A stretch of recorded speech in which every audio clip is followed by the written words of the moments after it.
Panta á netinu eða með appinu og fylgstu með frá pöntun til afhendingar. Dominos. Teitur, annar leikluti, hann var svolítið svona brösugur hjá okkur, en að öðru leiti var þetta bara ykkar eign eða ekki? Jú, ég algjörlega sammálaður og meira að segja í þessum öðru leikluta erum við með 10-12 stiga forskot og hendum frá okkur 5, 6, 7 possessionum bara á stuttum tíma og ég sagði mitt í leikleinu þá að þarna sko í staðin fyrir að þeir náðu þessu niður, minnkuðu þetta og komist yfir, þá höfðum við átt að gera út af leikinn þannig að mér fannst við geta komist 18, 20, 21 stig yfir en það var ekki svo, við vorum eins og þú segir, við vorum bara lélegir í öðrum leikluta. En hina 3 leikluta höldum við þeim í 15 stigum eða minna og það er náttúrulega frábært á móti svona góðu sóknarliði. Þeir síðustu heimaleikir hérna, þær eru svolítið yfirlýsingar, 62 stig hjá Þór og 69 stig hjá Ír.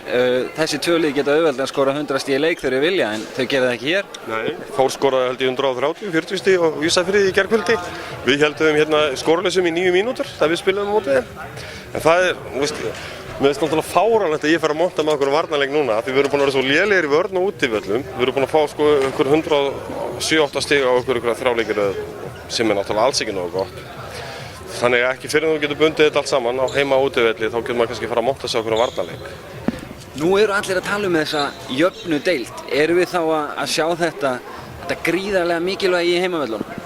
Það getur verið, það sé rétt hjá þér, það skiptir þá kannski meira máli.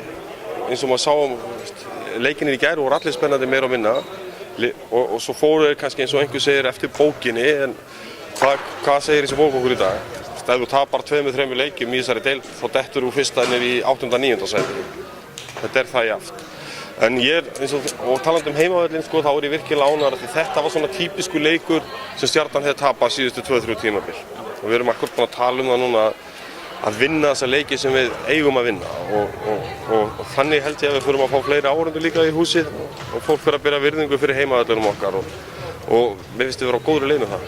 Nýbökuð brauð á morgnana, léttir réttir í hádeginu, kökur með kaffinu og fjölbreytt veisluþjónusta.